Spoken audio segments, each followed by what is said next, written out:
exposición yo la quería dividir en tres partes.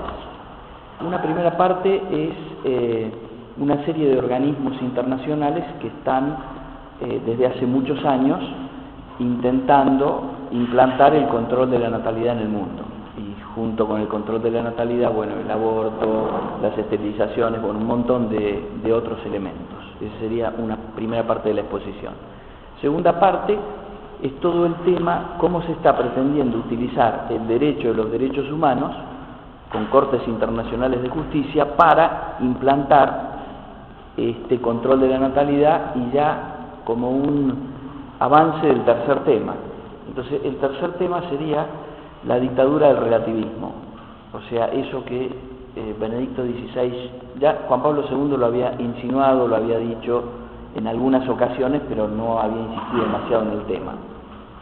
Y en cambio es uno de los caballitos de batalla de Benedicto XVI. Y es casualmente el tema por el cual a Benedicto XVI le están pegando todos los medios de prensa, bueno, no todos, pero le están pegando los medios de prensa, digamos, sin ningún tipo de contemplación, porque él está hablando de la dictadura del relativismo y los medios de prensa son parte interesada en imponer la dictadura del relativismo.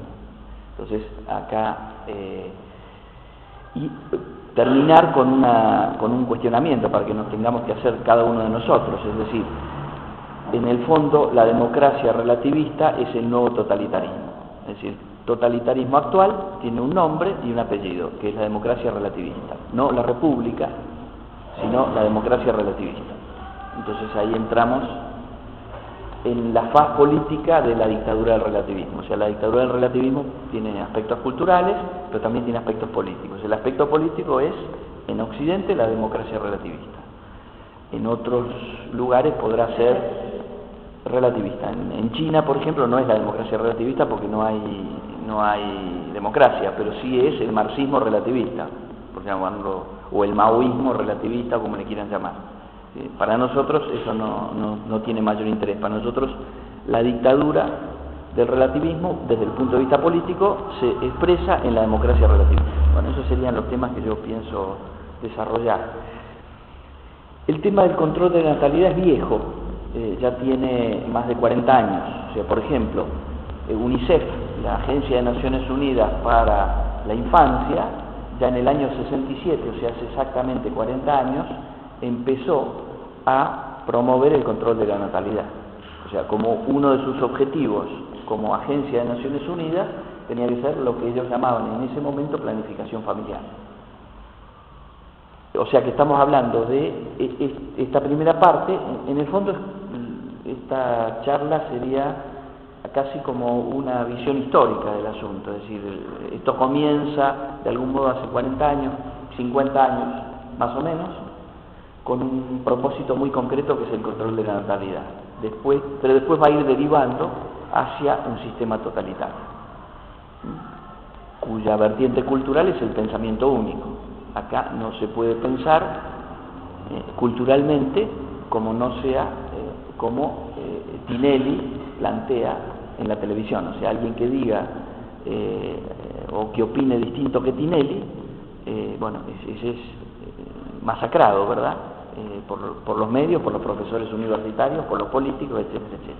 Pongo un ejemplo extremo, si se quiere, porque Tinelli, evidentemente, de cultura no hay nada en Tinelli, eso es evidente. Bueno, el pensamiento único es precisamente no pensar. ¿Está? Bien, entonces, hablamos del movimiento, el control de la natalidad comienza, los orígenes del movimiento del control de la natalidad son en los años 20 en Estados Unidos y tiene mucho que ver con la eugenesia, con toda la vertiente eugenésica. Entonces, la eugenésica, o sea, la pureza racial. En los años 20 la eugenesia estaba en auge, de hecho el nazismo, con la pureza racial de los arios, que los arios son la raza superior y el resto tienen que estar de algún modo subordinados a los arios. Bueno, eso es propiamente vertiente eugenésica. En Estados Unidos hay una vertiente eugenésica que no es nazi, pero sí va contra los negros y va contra los latinos. O sea, latinos quiero decir latinoamericanos. Entonces, los negros y los latinoamericanos son como los judíos para el régimen nazi. esto en Estados Unidos. El régimen nazi cayó, evidentemente hoy los alemanes no son antisemitas, pero los yanquis siguen siendo antinegros y antilatinoamericanos, como cosa cultural. ¿Se entiende? O sea, el movimiento eugenésico en Estados Unidos perduró a la Segunda Guerra Mundial, cosa que el movimiento nazi o el nacionalsocialismo no sobrevivió a la Segunda Guerra Mundial. Bueno, entonces, la gente que estaba con la eugenesia, entre ellas Margaret Sanger, una norteamericana hija de irlandeses, en los años 40, inmediatamente terminada la Segunda, es decir, cuando comienza la Segunda Guerra Mundial, deja de hacer propaganda eugenésica, porque era, digamos, mala palabra. Se lo podía identificar, aunque sus objetivos eran distintos, se lo podía identificar rápidamente con el nazismo, con lo cual tuvo que pasar 10 años de silencio. En el año 1950 funda en Bombay, en la India, la Federación Internacional de Paternidad Planificada, junto con Rockefeller y con McNamara. En 1950 en Bombay, esta mujer, Margaret Sanger, funda la Federación Internacional de Paternidad Planificada, IPPF sería la sigla en castellano. El objetivo es el control de la natalidad, o sea, el objetivo es tasa de crecimiento cero de la población en el mundo. Ese es el objetivo. Este objetivo, esa institución es, para que se hagan una idea, es la segunda ONG más grande del mundo después de la Cruz Roja. O sea, la Cruz Roja Internacional es la institución no gubernamental más grande que hay en el planeta. Inmediatamente después viene esto, para que se den cuenta una idea del volumen. Está en más de 180 países. La comunidad internacional tiene 210 países. Pero dentro de los países de la comunidad internacional hay islas en el Pacífico, por ejemplo, que son un país, pero que a nadie le importa, ¿verdad? O sea, no tiene ninguna relevancia en el contexto internacional. La IPPF está en todos los países importantes, y bueno, no está en algunas islas desperdigadas, que son países, pero en todos los demás países que tengan alguna relevancia, aunque sean países pequeños, la Federación Internacional de Paternidad Planificada tiene una filial local. O sea, una institución, entre comillas, de bien público, local, pero dependiendo económicamente y sobre todo dependiendo ideológicamente de la central. La central que comenzó en Bombay ya se mudó a Londres, en los años 60 se mudó a Londres. Y entonces esta institución se está dirigiendo desde Londres. Sí, se llama Asociación Argentina de Protección Familiar. AAPF, Asociación Argentina de Protección Familiar. Tiene su sede en calle Agüero, en la ciudad de Buenos Aires. Bien, entonces, ¿cuál es el objetivo de este movimiento del control de la natalidad? El objetivo de este movimiento del control de la natalidad es un objetivo geopolítico. Es decir, ellos hacen este planteo. Planteo que después fue tomado por el gobierno norteamericano y después fue tomado por por Naciones Unidas. El planteo es este. Los países pobres tienen altas tasas de natalidad. Hablemos de los años 50-60. Los países pobres tienen altas tasas de natalidad. Los países ricos están llegando a un nivel de tasas de reemplazo, o sea, prácticamente muere la misma cantidad de gente que nace. Estamos hablando de esto en los años 60. Hoy, en el mundo, hay más de 40 países, 29 de esos en Europa, que pierden población todos los años. O sea, hay 40 países donde muere más gente que la que nace, e incluso el saldo migratorio también es negativo, no alcanza a cubrir las pérdidas, o sea que pierden población. 40 países del mundo están perdiendo población.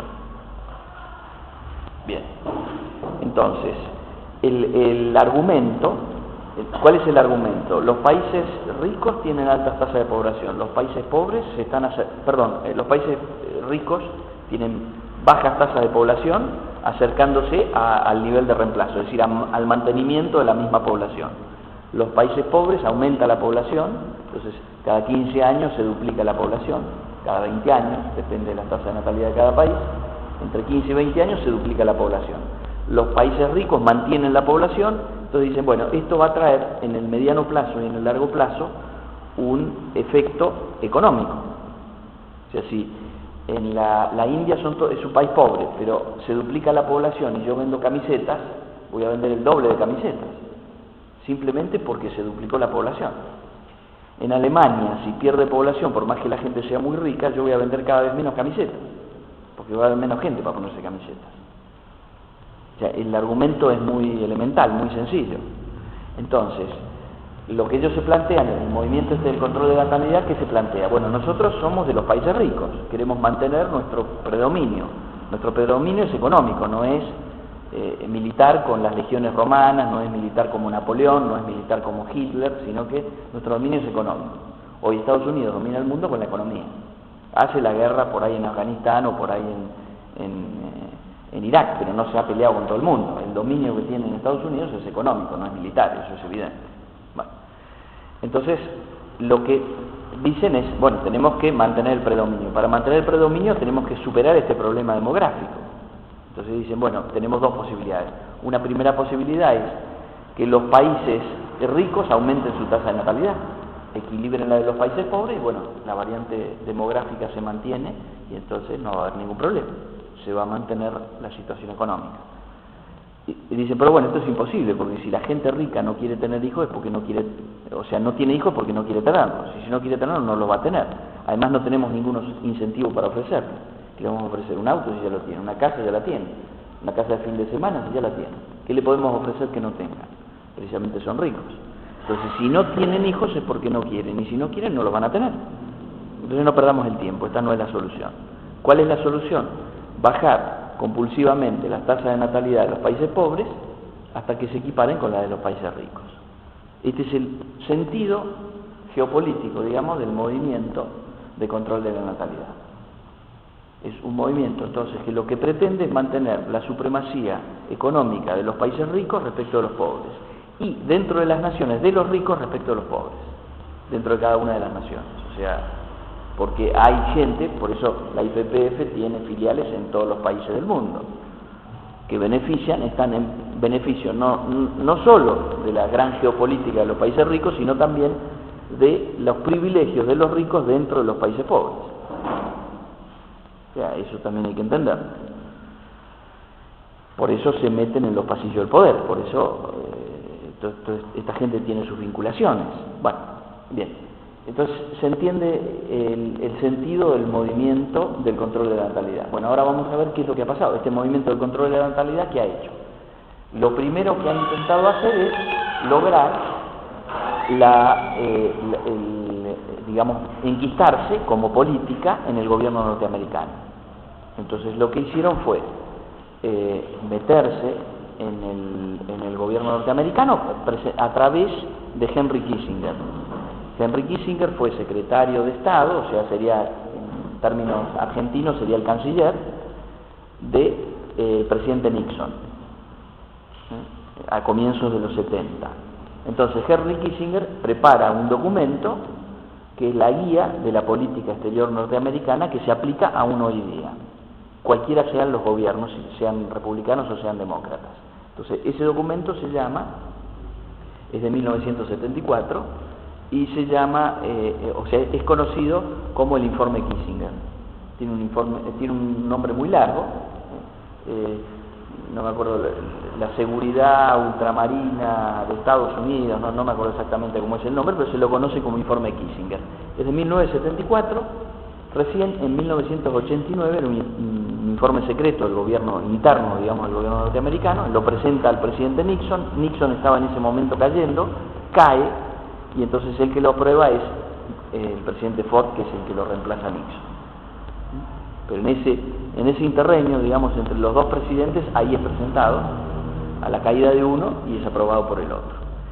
Entonces, este documento, ¿qué es lo que dice? Bueno, más o menos lo que les acabo de decir. El argumento es, para mantener la supremacía norteamericana es necesario mantener el poderío económico, y para mantener el poderío económico es necesario darle una solución al problema demográfico.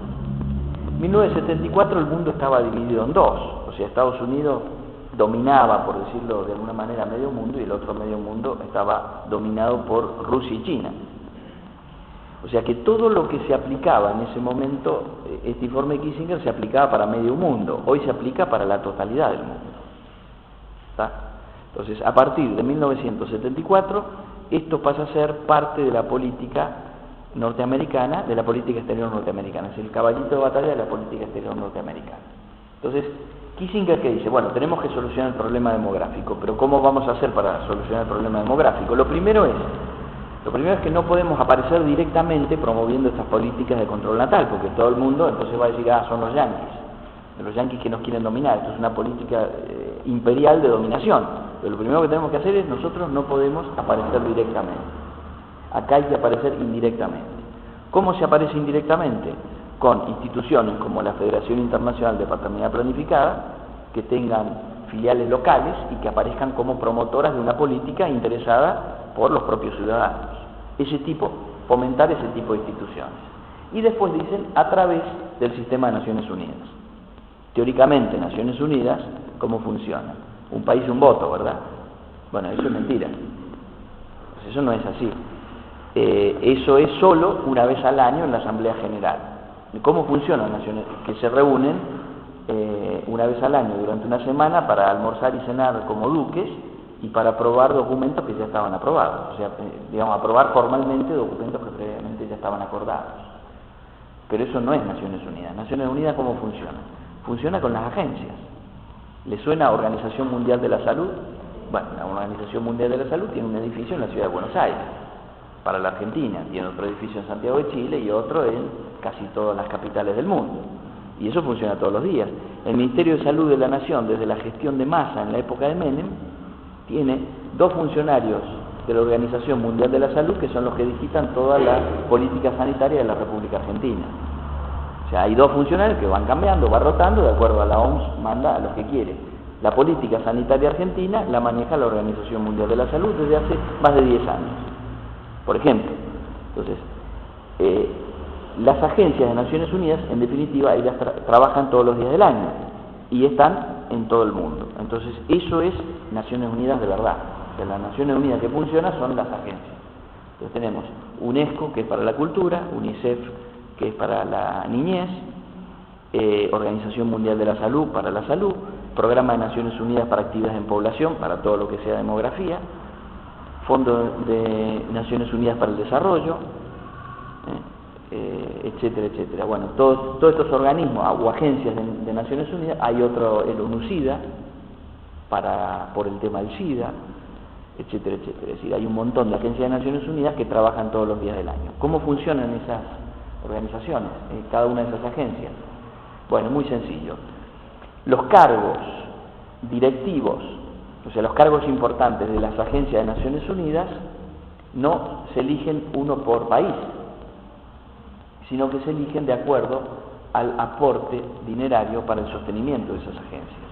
Entonces resulta que los 7 países más ricos del mundo proveen el 75% del presupuesto de Naciones Unidas y por lo tanto tienen el 75% de los cargos directivos de todas las agencias. Y esos países son Estados Unidos y Canadá, Japón, Gran Bretaña, Alemania, Francia e Italia. Esos 7 países eligen todos los cargos importantes de todas las agencias de Naciones Unidas, con lo cual esos 7 países que son los más ricos del mundo, esos son los que manejan Naciones Unidas. Entonces, cuando Estados Unidos adopta en 1974 la política del control natal como una política exterior suya, habla con sus otros 6 socios y dice, bueno, tenemos que implantar esta política también en Naciones Unidas. Entonces, hoy por hoy, no hoy, sino desde hace muchos años, la principal política concreta y real de las agencias de Naciones Unidas es imponer el control de la natalidad en todo el mundo. Ahora, después vamos a ver más adelante que ahora dan un paso más, que es la dictadura del relativismo, que es el pensamiento único, etcétera. Pero el puntapié inicial, o donde ellos probaron, donde Naciones Unidas se probó a sí mismo de que es eficaz para imponer una política global, fue con la política de control de la natalidad. Ese fue como el experimento inicial. Y después, ahora ya se han engolosinado y van por todo. No por un pedazo, como era la política de control de la natalidad, sino que ahora quieren todo. quieren un gobierno mundial único a través de ellos. Bien, entonces Kissinger en su informe dice, bueno, muy bien, primera idea, decíamos, no puede aparecer directamente Estados Unidos, tienen que aparecer las agencias de Naciones Unidas y tienen que aparecer una serie de instituciones internacionales, pero con filiales locales. Primera idea.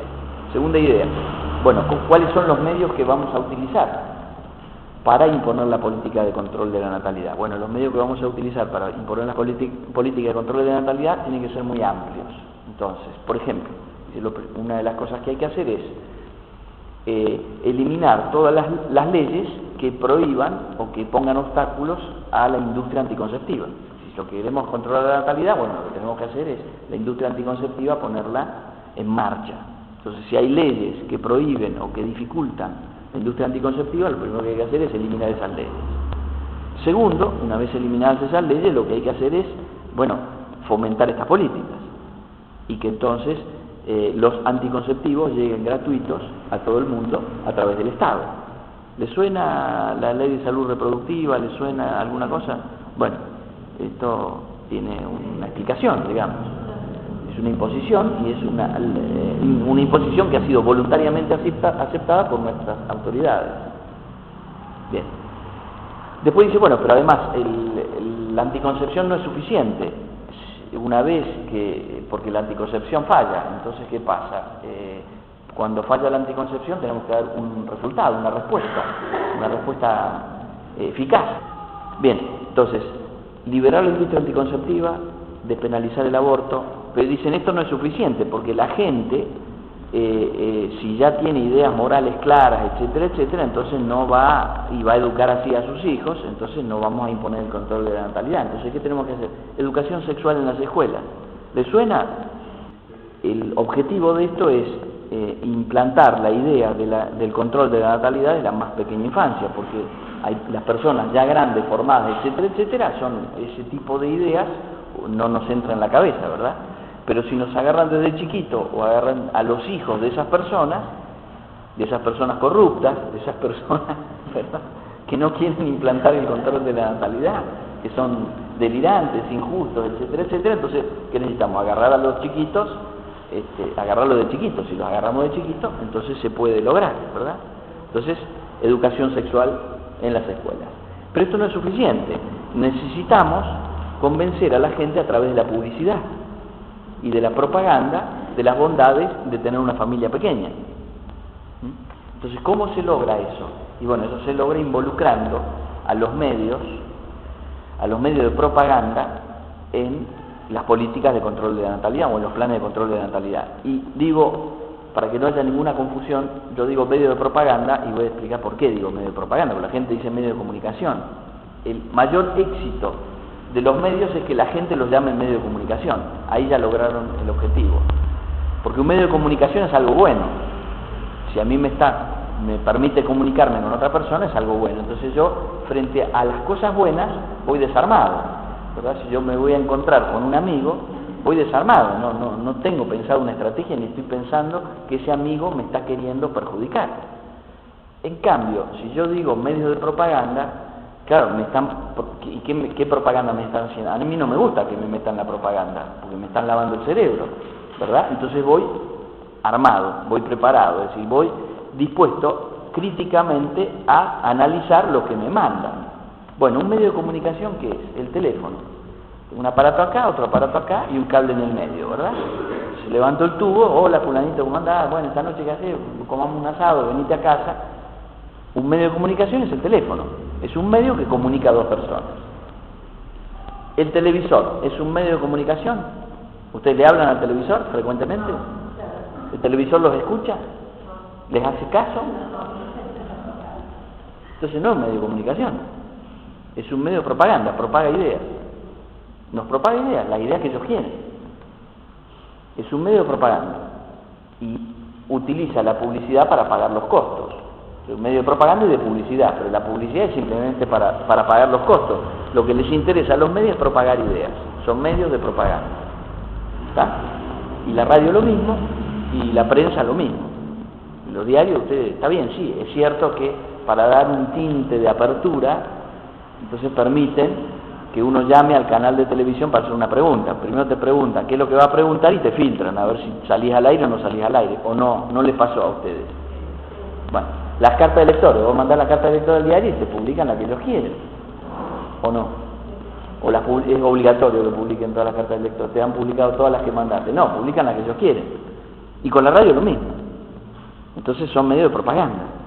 Bueno, utilizar entonces los medios de propaganda para propagar la idea de que es muy importante tener familias pequeñas y que una familia pequeña es una familia feliz. A propósito de esto, había algo divertido cuando empezaron con todas estas publicidades.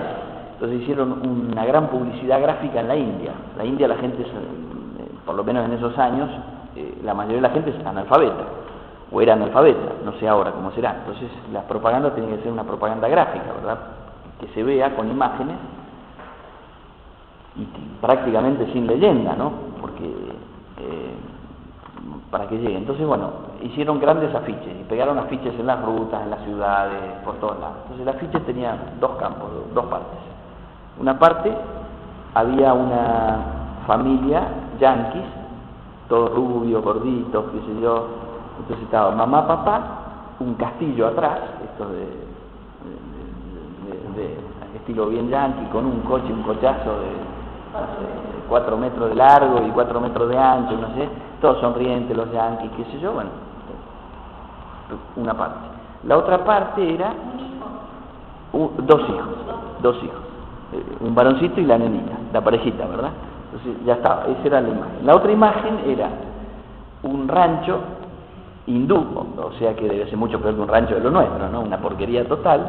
Y entonces estaban papá, mamá hindúes, unos palitos así, y con 12, 15 hijos, todos unas hilachitas, ¿verdad? Todos hilachitas, qué sé yo. Bueno, entonces la gente miraba el comentario de los hindúes, y entonces, bueno, preguntaban, los que eran alfabetos, preguntaban, bueno, qué era, qué decía el cartel, ¿no? Entonces, el cartel lo único que decía es: una familia pequeña es una familia feliz, decía el cartel. Entonces, eso era, decía. Entonces la gente preguntaba, bueno, ¿qué era eso? ¿Qué es eso? Entonces cuando le explicaba, el comentario de los hindúes era: pobres los yanquis, qué tristes que son, solo pueden tener 2 hijos. Entonces, claro, tuvieron que arrancar todos los carteles porque se dieron cuenta que era un fracaso total. La publicidad, la propaganda. Claro, los yanquis hacían propaganda para ellos.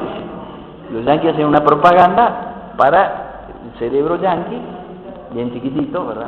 Muy chiquitito, y pensaban que todo el mundo tiene el mismo cerebro que ellos, ¿no? Y no se dieron cuenta que los hindúes son bastante más civilizados que los yanquis. Entonces se dieron cuenta, pobres tipos, solo 2 hijos, nada más.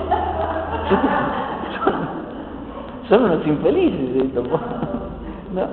Entonces, bueno, la propaganda hay que adecuarla a la cultura de cada lugar donde se emite la propaganda. Entonces, bueno, hicieron los estudios de mercado, etcétera, etcétera, bueno, y cambiaron la propaganda, porque eso había sido un fracaso total. Bueno, al margen de eso, lo que tenemos que rescatar es la idea de meter en la política de control de la natalidad a los medios de propaganda. Y eso, no sé, prendan la radio, prendan la televisión, agarran un diario y no falta un día en que los medios de propaganda no propaguen directa o indirectamente esta idea, o estas ideas, o ideas en torno a todo esto. ¿Está? O sea, está bastante claro. Entonces, este es el mundo en el cual vivimos. Una primera, por eso digo, ahora estamos en una transición. El gobierno norteamericano, la única diferencia que ha hecho entre gobiernos republicanos y gobiernos demócratas es el tema del aborto.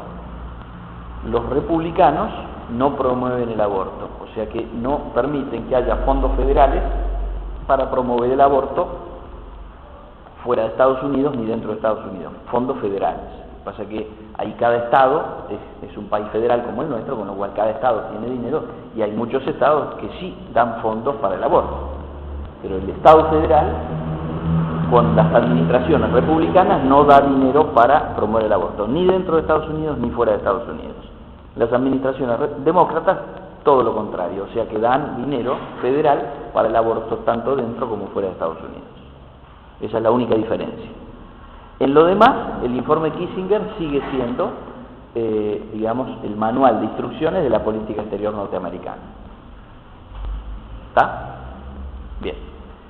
Vamos entonces, avancemos un poquito en la otra cuestión, es decir, este sería el primer planteo, control de la natalidad. Segunda cuestión, en Naciones Unidas ve que puede imponer una política a nivel global, que tiene la capacidad de imponer una política a nivel global.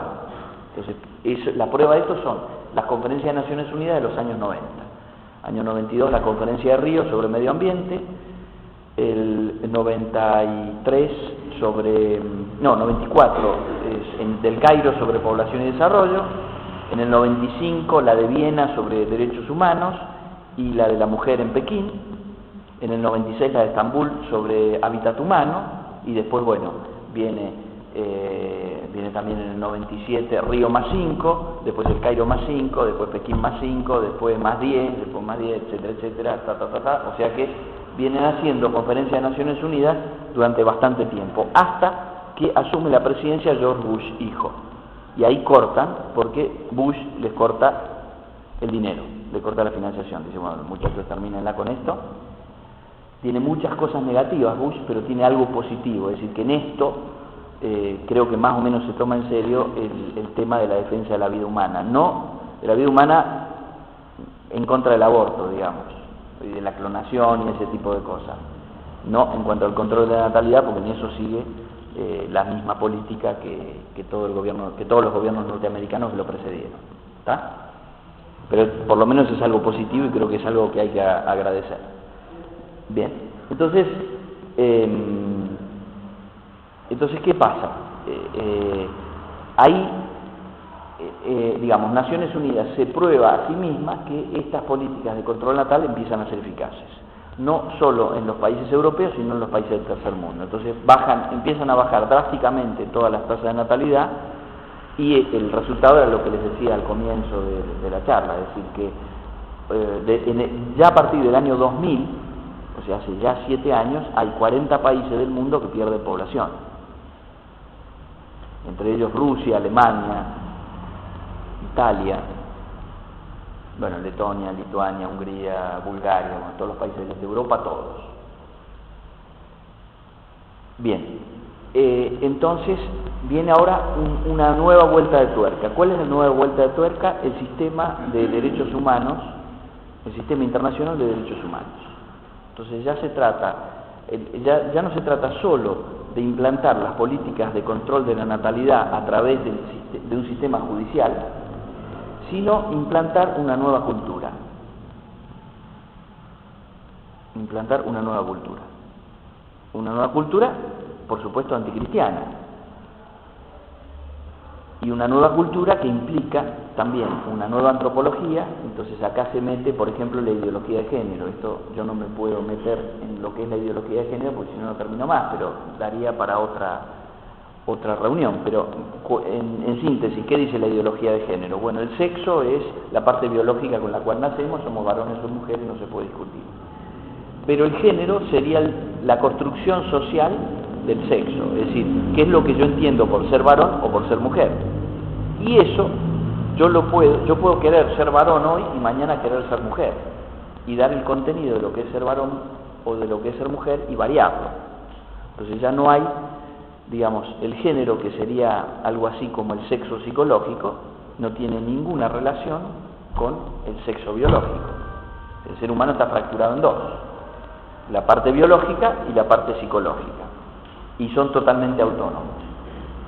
Ahora eso implica una nueva antropología, y esa nueva antropología implica negar la naturaleza humana, implica negar a Dios, e implica darle la supuesta autonomía absoluta al ser humano, porque si yo puedo ser mujer mañana y yo determino qué es ser varón o qué es ser mujer, soy Dios. Ya está, no me queda nada por hacer. Y eso, todos tienen la misma capacidad y posibilidad de hacerlo que yo. No es que yo sea un tipo raro, un tipo especial, sino que esto, la ideología de género nos dice, cada uno lo puede hacer.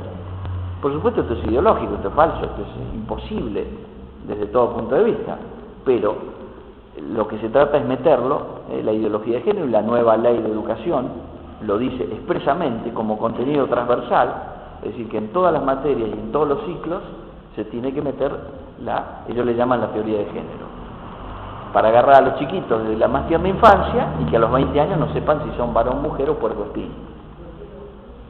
Bueno, pero esta locura es una locura desde el punto de vista intelectual y es una locura desde el punto de vista real, pero esto no es una locura, sino que esto es una nueva cultura para llegar al totalitarismo del relativismo. Seguro. Pero acá lo que se busca es tener dominado al ser humano. O sea, lo que Nerón inventó con el pan y el circo para tener a los romanos contentos, les daba pan, o sea, les daba de comer y les daba espectáculo. Y los romanos lo seguían, no es que lo votaban a Nerón, pero lo seguían a Nerón en toda su locura. Incendiaba Roma, iban todos y echaban leña al fuego, ¿verdad? Porque se le ocurrió a Nerón, pero Nerón le daba pan y circo, con lo cual lo que hiciera Nerón estaba bien. Cualquier locura que hiciera, el pueblo romano lo seguía. Bueno, salvando las distancias es más o menos lo mismo. Se necesita un ser humano totalmente desestructurado, totalmente destruido, incapaz de pensar, destruido en su interioridad más profunda, para poder dominarlo. Y entonces que haga lo que los señores, los dueños del mundo, pretenden que haga. ¿Se entiende? Ese sería el objetivo. Yo no me quiero detener en esto, va en la tercera parte de la charla. Ahora me meto en la segunda parte. Una forma de imponer esa nueva cultura es a través de decisiones judiciales que tengan validez universal. Y para eso hace falta utilizar los sistemas de derechos humanos internacionales. Entonces, ¿qué pasa? El derecho internacional de los derechos humanos nace a poco de terminada la Segunda Guerra Mundial. ¿Qué sentido tiene? El sentido que tiene es la monstruosidad de la Segunda Guerra Mundial que no se vuelva a repetir. Necesitamos un derecho universal, humanitario, para que no se vuelva a repetir la locura de los campos de concentración de los nazis y de las bombas atómicas de los yanquis. Nunca más. ¿Está? Bueno, entonces ahí se empieza a hablar de los derechos humanos, de la dignidad de la persona humana, se empieza a hablar del derecho a la vida, etcétera, etcétera, y se firman una serie de documentos de derechos humanos que son muy buenos, pero que tienen un contenido objetivo y perfectamente comprensible en función del contexto en el que nace. Bueno, entonces, ¿qué es lo que se pretende? Acá hay una buena herramienta. Dice, bueno, pongamos en funcionamiento los tribunales internacionales, mantengamos los tratados de derechos humanos, pero variemos el contenido. Entonces le voy a poner un solo ejemplo. El ejemplo que hace relación al aborto. Pero después ustedes pueden ir deduciendo lo que se va a hacer o lo que se está haciendo, o lo que se pretende hacer con el resto de los derechos humanos. Entonces, ¿qué te dicen? Los derechos humanos son universales. Uno dice, sí, efectivamente son universales. Para nosotros que aceptamos la realidad de la naturaleza humana, derechos humanos universales significa que siempre y en todo lugar esos derechos son los mismos, porque el ser humano sigue siendo el mismo. Ahora bien, si yo no acepto la naturaleza humana, ¿qué quiere decir derechos universales? Derechos humanos universales. Quiere decir simplemente que esos derechos se mantienen mientras se mantenga el consenso de las naciones. O sea, mientras la mayoría de las naciones digan que este derecho es así, el contenido de ese derecho es así, como no hay naturaleza humana, ¿quién crea la realidad del contenido de los derechos? Y el acuerdo de las naciones. ¿Dónde se hace el acuerdo de las naciones? Y en Naciones Unidas.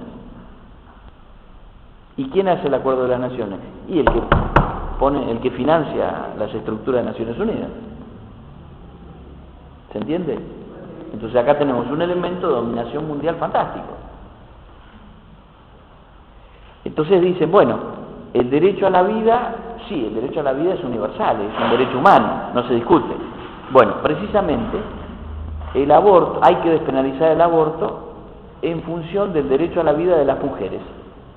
Entonces uno dice, para flaco, para un cachito, a ver, empezá de vuelta, rebobiná y explícame porque vos estás loco.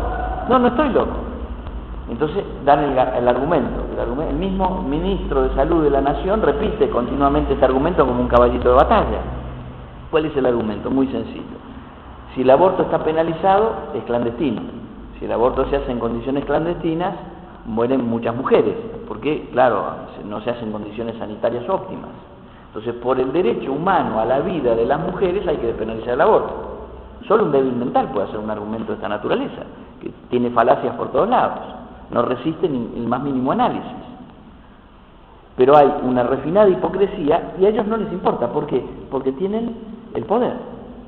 Ellos tienen el sistema de Naciones Unidas, con lo cual repitan cosas lógicas o cosas ilógicas, ellos tienen el poder para imponerlo.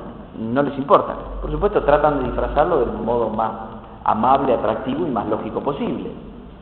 Eso está claro. Por eso hasta lo plantean como un silogismo. Hasta en la estructura tiene la estructura de un silogismo, pero es una falacia por donde uno lo analice, ¿verdad? Desde el punto de vista lógico, no tiene el menor gollete, pero lo plantean como un silogismo. Entonces, fíjense, en función del derecho a la vida de las mujeres, es necesario despenalizar el aborto. Se hizo una reunión en el año 96, o sea, hace ya 11 años, en Glen Cove, en Canadá, donde todos los encargados de los seguimientos de los tratados de derechos humanos, o sea, todos los funcionarios que en la órbita de Naciones Unidas seguían los tratados de derechos humanos, los comités de seguimiento de los tratados de derechos humanos, entonces se pusieron de acuerdo en varios puntos. Primer punto, el derecho al aborto es un derecho humano básico de la mujer, por lo tanto, hay que lograr la despenalización del aborto en todo el mundo. El derecho a la salud sexual y reproductiva es un derecho humano básico, por lo tanto, todo ser humano tiene que tener acceso a los anticonceptivos en forma gratuita. El derecho humano de los niños a la información en materia de planificación familiar y en materia de educación sexual es un derecho humano básico, con lo cual los padres no pueden interferir en lo que se les enseñe, tanto sea en la escuela o en lo que se les dé a través del Ministerio de Salud de la Nación. Esto está en las leyes de la República Argentina, digamos. Más o menos, con algún matiz, con algún límite, pero bastante vigente, leyes vigentes. Sí, estamos hablando de leyes vigentes. Bueno, después otro tema que toca esta reunión de Glen Cove, que se nos viene ahora, uno de los temas que se nos viene ahora, es el tema de que no puede haber discriminación por orientación sexual. Es decir, que la homosexualidad tiene que ser, si no obligatoria, casi. Entonces, se entiende la reinterpretación, la relectura de los derechos humanos en clave de ideología de género o en clave de, como le quieran llamar, de nueva cultura o en clave de pensamiento único, pónganle el nombre que quieran, el concepto es lo que a mí me interesa que retengan. Y ahora entramos en el último tema, que es, ahora estamos en un momento de transición, estamos pasando de una política de control natal a una que se limitaba en sus comienzos y tal como fue formulada a una cuestión demográfica y a una cuestión económica. Hasta ahí no pretendía más esa política inicial de control de la natalidad, no pretendía más. Ahora estamos en transición hacia un sistema totalitario, donde ya no se trata de controlar la natalidad o de controlar la demografía de los pueblos, sino que se trata ya de controlar la conciencia, la inteligencia y la voluntad y la libertad de todos los habitantes de este planeta. Un gobierno único, pero un gobierno único basado en la dictadura del relativismo. Porque todo el relativismo, entonces, ahora empezamos a entender un poco más qué es lo que está queriendo decir Benedicto XVI. El relativismo es la herramienta cultural para que esto sea posible. Si hay verdades absolutas y hay bienes absolutos, hay libertad. Yo puedo luchar por la libertad, yo puedo luchar por mis derechos. Y la gente va a aceptar que lo haga. Es más, se me van a plegar un montón. En el relativismo, donde nada es verdad y nada es mentira, donde nada es bueno y nada es malo, sino que depende del cristal con que se mira, o sea, bueno, ¿se entiende entonces qué es la dictadura del relativismo? Esto, ¿qué es el relativismo? El relativismo es la herramienta cultural necesaria para imponer el sistema totalitario. ¿Y por qué se impone el sistema totalitario con el relativismo? Muy sencillo, porque si todo es relativo, no hay verdad, ni hay mentira, no hay bien ni hay mal, entonces el que impone las reglas del juego es el que ejerce el poder. Si la verdad es lo que dice el consenso entre todos, a ver, levante la mano el que participó en el consenso de algo en la República Argentina, o en América Latina, o en el mundo. ¿Ninguno? Entonces, somos todos pirinchos acá. Nadie participó en el consenso, y sin embargo el consenso no fue impuesto. ¿Y quién nos impone el consenso? Y los 4, 5, 10 o 15 tipos que manejan los hilos del poder. Ellos crean el consenso, que el consenso no es. El consenso es lo que a ellos les interesa, lo que a ellos les sirve, y lo imponen pseudo-democráticamente a nosotros que somos los giles que lo aceptamos. Entonces el relativismo, tomado como herramienta cultural, lleva a un sistema totalitario y a un sistema mucho más perverso que el totalitarismo del sistema marxista y del sistema nazi, que fueron muy perversos. Pero el sistema nazi y el sistema marxista tenían algo bueno. Sí, algo bueno, que ellos eran frontales. Ellos lo decían de frente. Hitler decía, yo soy el amo del mundo. Es decir, los judíos son una basura y hay que liquidarlos. Por lo menos era sincero en su brutalidad, digamos, en su bestialidad, en lo que uno quiera. Por lo menos era sincero. Sí, soy yo lo mando, yo lo hago matar, yo declaro la guerra, chao. Y Stalin lo mismo. Bueno, los ucranianos se le rebelaron, que yo, bueno, muy bien, que se mueran de hambre, no hay comida para los ucranianos, 20 millones de muertos. Sí, él firmó, chao, acá está, sí, está la firma del documento. Él ordenó que se murieran de hambre los ucranianos. La dictadura del relativismo no da la cara. Utiliza la democracia como la hipocresía más refinada, para hacernos creer que somos nosotros los que estamos de acuerdo con hacer lo que ellos quieren que nosotros hagamos. Entonces, la democracia relativista va apuntando hacia el peor de los totalitarismos, porque es el totalitarismo que te deja sin defensa. Cuando los rusos invadieron Polonia durante la Segunda Guerra Mundial, los polacos se plantaron y dijeron no. Hubo polacos que fueron, digamos, se plegaron al régimen, pero el 80-90% del pueblo polaco dijo no y resistió al marxismo. Y Karol Wojtyła era seminarista cuando era un minero trabajando en una planta de soda Solvay, y ahí hizo clandestinamente sus estudios sacerdotales y fue ordenado sacerdote durante el régimen marxista. Él empezó como seminarista con los nazis y terminó con los rusos, pero terminó. Había esa frontalidad del sistema totalitario, hacía que uno podía oponerse. De hecho, a Hitler se le opusieron un montón de países, se lo opusieron, lo enfrentaron y lo vencieron. Y al marxismo se lo opusieron, lo enfrentaron y lo vencieron. Y el principal que lo venció fue ese mismo Karol Wojtyła. Ese fue el que volteó el muro de Berlín. Y hay un momento patético, que es cuando él viaja en el 79 a Polonia por primera vez, el discurso que da con Jaruzelski y todo su séquito. Entonces, bueno, hablan primero todos estos, el Papa los escucha, dicen, no sé qué es lo que dicen, hablan en polaco, yo sé qué es lo que dijeron, pero tampoco me importa.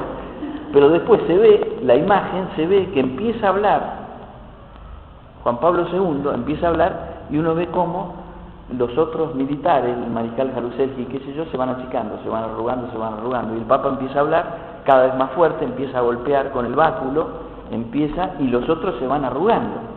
Y ahí uno ve quién es quién, y uno ve quién tiene el poder real. No como decía Stalin, cuántas divisiones Panzer tiene el Papa, como ironía, cuántas divisiones de tanques tiene el Papa, como ironía, como diciendo, ¿qué poder tiene el Papa? El poder no tiene Papa. Ahí se vio el poder del Papa. No necesitaba ninguna división de tanques. lo que tenía era la fortaleza del pueblo polaco. Entonces, un totalitarismo descarnado pero frontal admite la oposición mucho más fácil que este totalitarismo que se está viniendo, que es el totalitarismo del lavado del cerebro, el totalitarismo del pensamiento único, que es el no pensar, y el totalitarismo de la dictadura del relativismo. Entonces, el desafío es descubrir esto, captarlo en la vida de cada uno y hacer libre, ayudar a que ser libre al resto de la humanidad, es decir, avivar a la gente, por decirlo más crudamente. Es decir, bueno, ¿querés ser libre? Bueno, no podés someterte al pensamiento único, no podés someterte a la dictadura del relativismo, no podés someterte a la democracia relativista. Fíjense, vamos a tener elecciones pronto. Las plataformas de los partidos políticos, ¿qué dicen? Todos dicen lo mismo. Hay un pensamiento único. Estas leyes que decíamos, estas leyes perversas de salud reproductiva, educación sexual, la nueva ley de educación, etcétera, etcétera, salen aprobadas por mayorías abrumadoras y por todas las bancadas. Hay algunos diputados, algunos senadores minoritarios dentro de su bancada que son los que se levantan la mano y dicen que no. Esto es la dictadura del relativismo. En los medios hay una dictadura evidente del relativismo, donde el que opina algo distinto es silenciado sistemáticamente o tratado de ser ridiculizado. Es decir, hay un debate 5 contra 1 siempre. Y después ataques arteros. Fíjense en cómo le están pegando a Benedicto XVI a través de cartas de lectores o a través de artículos, de un modo descarnado. No se animaban a hacer eso con Juan Pablo II, por la personalidad de Juan Pablo II, y por la biografía de Juan Pablo II. No lo podían hacer. Se hubieran quemado si lo hacían. Con Benedicto XVI sí, le pegan. Todo esto es parte de lo mismo, digamos, es el pensamiento único. Bueno, con esto yo ya terminé. Ahora lo único que quiero redondear un poco es, esto es un panorama que les di. Bueno, en medio quizás sea como un baldazo de agua fría, porque cuando vos ves cosas sueltas, tenés un rompecabezas, un pedacito acá, un pedacito acá, un pedacito acá, pero cuando lo ves todo junto, a lo mejor te asustás. Ahora, lo que yo quiero entonces ahora es terminar con un mensaje de esperanza. Es decir, porque bueno, es decir, uno llega con esto, bueno, primera cosa, ustedes hoy han tenido algo fantástico, que es cuando una persona está enferma, lo mejor que le puede suceder es saber qué enfermedad tiene. Porque si no sabe qué enfermedad tiene, nunca se va a curar. Es más, puede hacer cosas que le dañen más, que le aceleren la enfermedad. O sea que el saber que uno está enfermo es bueno, nos choca, ¿no? Nos duele, pero en realidad es una cosa buena saber que estamos enfermos, porque nos dan la oportunidad de curarnos. Entonces, saber esto no es malo, aunque el choque pueda ser un poco brutal y un poco desgraciado, ¿verdad? Uno dice, bueno, quisiera tener 4 años, ¿verdad? Entonces, que mi problema sea que mi hermanito me sacó la pelota y se acabó. Bueno, pues ya no tenemos 4 años, ya lo tuvimos y se acabó. Si estamos donde estamos, el Señor quiere algo de nosotros, ¿verdad? Entonces, bueno, primero es bueno por esto. Segundo, todos estos planes, macroplanes y qué sé yo, todo esto de la dictadura del relativismo, los planes de Naciones Unidas, en el fondo son planes, pero son planes humanos, son tan ineficaces y tan caducos como todos los planes humanos. O sea, estos tipos, por más que la piensan, por más que tengan dinero, por más que tengan lo que sea, en el fondo, desde arriba, el Tata los mira y cuando quiere los sopla y se acabaron. O sea, digamos, todos los planes humanos son caducos de por sí. El Imperio Romano, la fortaleza del Imperio Romano, ¿qué queda del Imperio Romano? Ruina, no queda nada más. Ruina, algunos escritos muy buenos.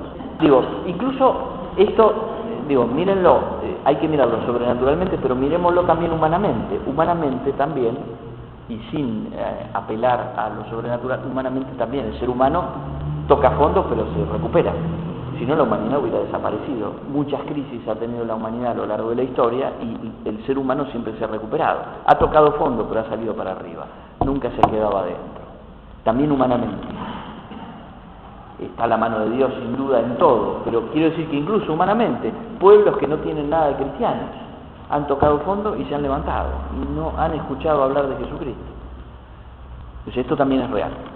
Y en esto, y ya para terminar y que empiecen las preguntas, les quiero contar una anécdota, algo personal que me pasó a mí. Yo leí hace tiempo Las Confesiones de San Agustín. Es un libro precioso, no sé si lo han leído todo, bueno, el que no lo haya leído, que lo lea.